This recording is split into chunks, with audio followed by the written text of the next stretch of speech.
And the greens are actually more pastel-y. It's more teal. It's more aqua. So it's almost like orange and aqua instead of evergreen and fire engine red. Well, it's the sign of the times, isn't it? I mean, like everything else, posters change and scenery changes, furniture changes. Exactly. Yeah, and you're just bringing it up to date. That's right. Yeah, that's right. The 21st century, I guess. Yeah, and yet we're going to keep the furniture from that period. Oh, so nice. it's going to be, hopefully it's going to jog a lot of people's memories. And it will make it very much a family show because while the kids are enjoying probably the main plot of the kid just trying to get the Christmas present that he wants, Dad and Mom are going to be remembering their Christmas, and Grandma and Grandpa are probably going to be reminiscing back to the time when the play was actually taking place in the 40s. Oh, wow, this is going to be so nostalgic. Yeah, it's great for the families. Now, it opens December 11th. That's correct. Okay, that's a few weeks away. Yeah. December 11th, and it runs right up to Christmas Eve. Beautiful. And the best part is there's free parking. Yeah. So. Yeah, that's one nice thing over there. Yeah. Yeah. It's like you go into Boston and it's... That's right. It's one less thing to worry about. You don't have to worry about, the parking thing. I've always liked that over there. Yeah. Well, it looks like you got a great show there. I mean, looking forward to it. I just know it's going to be a fantastic success. Well, thank you. And the fact that you're directing it is going to make it even better. I like to work. Well, that's December 11th. That's right. At the New Rep. That's right. Okay. New Rep in collaboration with Arsenal Arts. Okay. All right. Now, we've talked about Christmas Story, and we're not going to forget that. But I do want to talk about some other things with you. I've been watching your career ever since I first met you in 1995 when you won the 94 Elliot Norton Award. And at that time, I was doing a show in Rentham with a young lady, Felicia Bosage Murphy. I don't know if you remember her or not. Can't say as I do. But you will in a minute. Oh, okay. Because you came out to Rentham, and we did a show with you, and we have some scenes from that right now that we want to show you. Oh, my God. So if you're ready in the studio, in the control room, Pete, let's roll that tape. Now you're going to see how old I am. A very close friend of mine and I have an ongoing debate about the relative merits of our respective professions. His being an architect and mine being an actor. And while our conversations rarely ask the loftier questions that such a comparison might invite, like which is the pure art form, it usually centers around which line of work allows one the easier lifestyle. What can I say? I'm not that deep. His name is Diego Arceniegas, and he was voted the outstanding actor, as you saw on the tape a few moments ago. Diego, it's so nice of you to come. You're a real sport to come all the way out here to talk with us. Well, thank you. It's a pleasure to be here. As an actor, were you surprised to receive the award? Well, actually, I have to confess that they did tell me ahead of time. I think that's one of the ways they make sure that people show up. If I didn't know I was going to get an award, I'm not sure I would have gone to this ceremony. It happens every year, and they give it to one actor in town a year. And so they told me about 6 weeks before the award ceremony, enough time to rent the tux, write the speech, get ready to get up in front of people out of character and say thank you on your own. When the judging committee is going through the process, do you know who has been nominated? Who else is in the running? No, actually, they're pretty clandestine about it. Oh, they don't tell you. You don't really have a sense at all, and even how they do their judging, I'm not sure. I know several people on that committee don't see all the plays. They, I think, delegate responsibility, and then they come together and discuss it, and I guess they vote. I'm not sure about the inner workings of it. Apparently, this is the way they did it with the Elliot Norton Awards in the years gone by. This, in all but name, was the Elliot Norton Awards. Yeah. So was this the highlight of your theatrical acting career? Well, it was certainly one of them. Actually, I'm the type of person who has more fun on stage in character than accepting awards and shaking hands. I get terribly self-conscious, actually. I enjoy being other people on stage, probably more so than I do, thanking people for the acclaim itself. You know? But it certainly won't hurt on your acting resume. No, it certainly won't, and as soon as I can get behind my computer, it's going to go on there. I haven't done it yet. Well, that's great. I was very impressed. This was my first year to go, and I went with the crew, and we had a great time. It was wonderful. God. It was a great party, among other things. I've heard from other years past that they tend to be long, so I was prepared for a long evening, a lot of speech making. And they didn't officially tell me that I had only 2 minutes, but a friend of mine who was an award recipient last year said 2 minutes is the limit. So I was prepared for my 2 minutes, but I thought, oh well, a few of those speeches could run over, and so I was ready for a long evening, and it was actually it was just the right length. It was a Well, Diego, what do you think? All I could say is that, I still had acne. That's how long ago it was. Now, in those days, you were just acting. You weren't directing or doing anything That's else, right. were you? That's right. No, I was just performing. Yeah.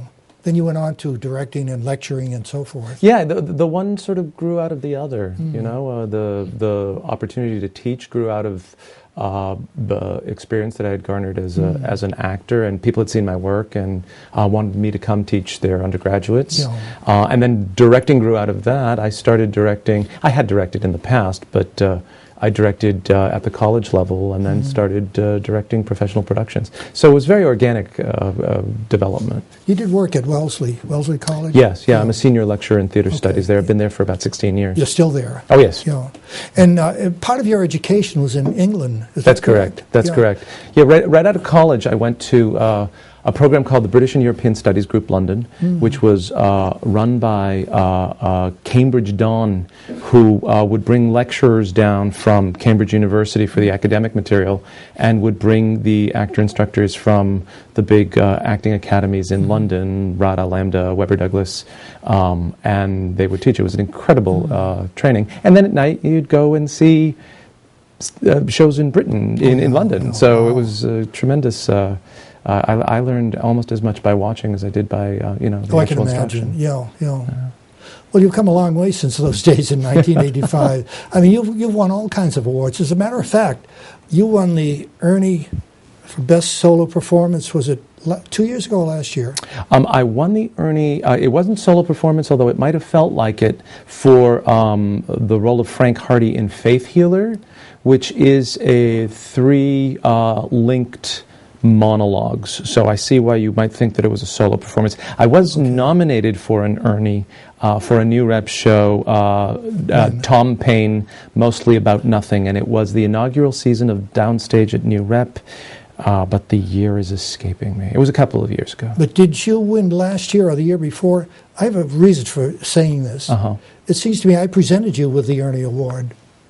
Do you remember that? If you presented me with an Ernie Award, it must have been for Faith Healer. Unless it was for Rosencrantz and Guildenstern. I sound like I'm bragging, but I got the Ernie Award for playing Guildenstern in Rosencrantz and Guildenstern Are Dead, also at New Rep. Was this a year or two? No, this was quite some time ago. No. I've only been an Ernie member 3 years now. Yeah, no, it was probably Faith Healer. Okay. That was the last time I won. Yeah. Not that I'm keeping track. But you were nominated last year. I was. It seems to me I remember reading your name really? And saying to myself, "I hope he wins so I can say hello to him." Well, and I mean no disrespect with this, but I tend to be the kind of person that doesn't watch the. I play a better game of tennis when I'm not keeping score, so I tend not to. I try not to obsess about those things. Are you a tennis player? I play. I wouldn't say I'm very good. I'd love to play with you sometime. Okay. I am a tennis player. Oh, you'll kill me. All right. I don't know about that. But that's okay. I'm good in defeat. Well, I'm good in defeat also, so we're equal. Well, I'm still impressed by your background. Now, you name the theater, and Diego's been there. Stoneham, Speakeasy, Huntington, New Rep. Where else? Where else have you been? Well, I'd like to say that what I love about Boston is it's like one very large repertory company, and the opportunity to work at all these different theaters under all these different artistic visions is really something that I think is somewhat unique to Boston. Yeah. I've done some pretty wild and crazy stuff too. I was actually in an opera 2 years ago. I wasn't singing, don't worry, although I do sing, but not on the operatic level.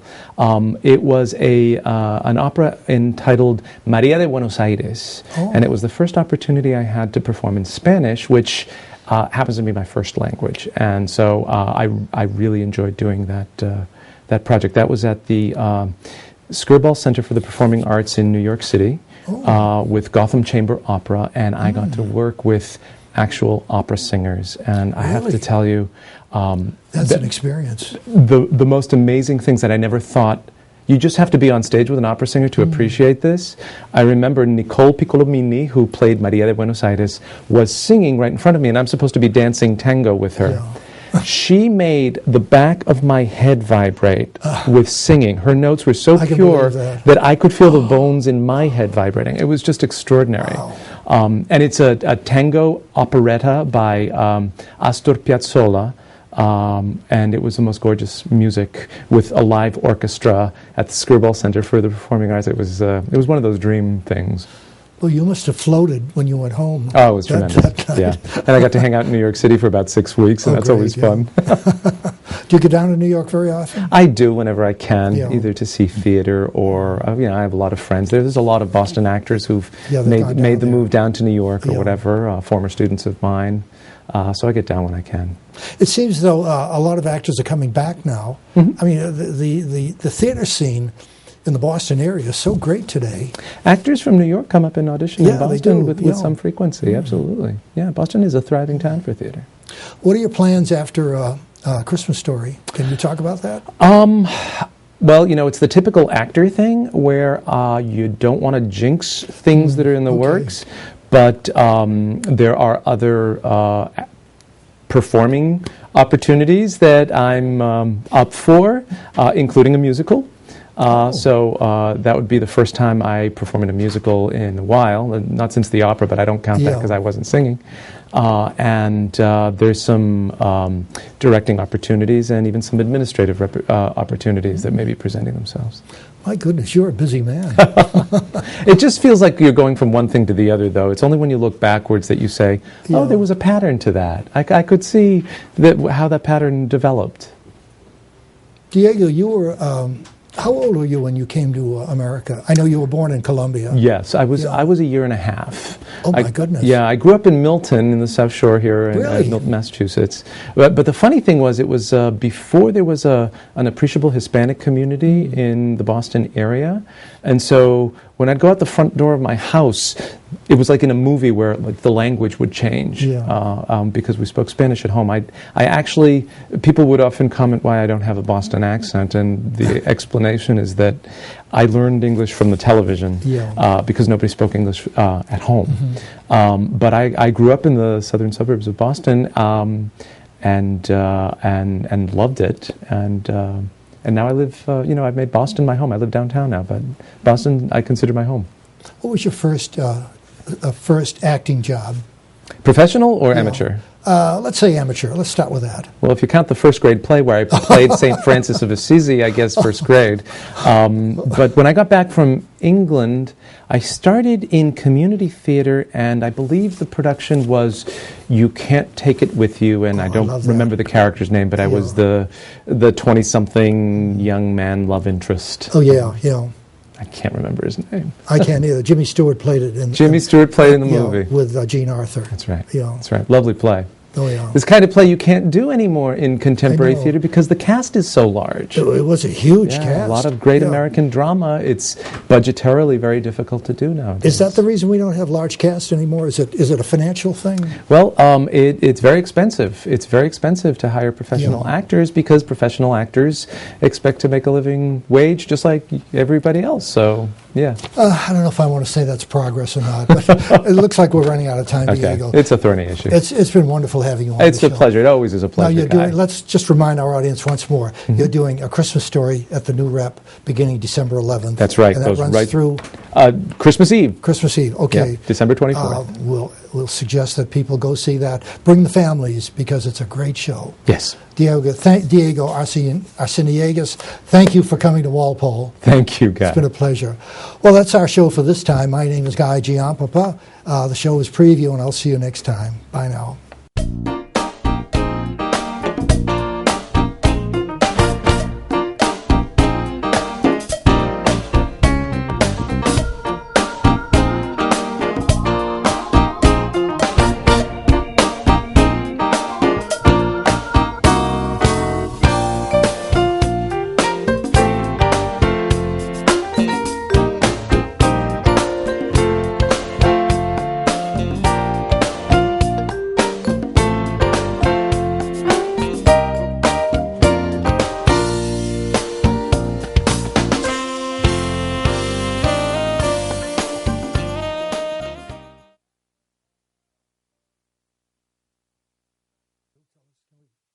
Can we get up?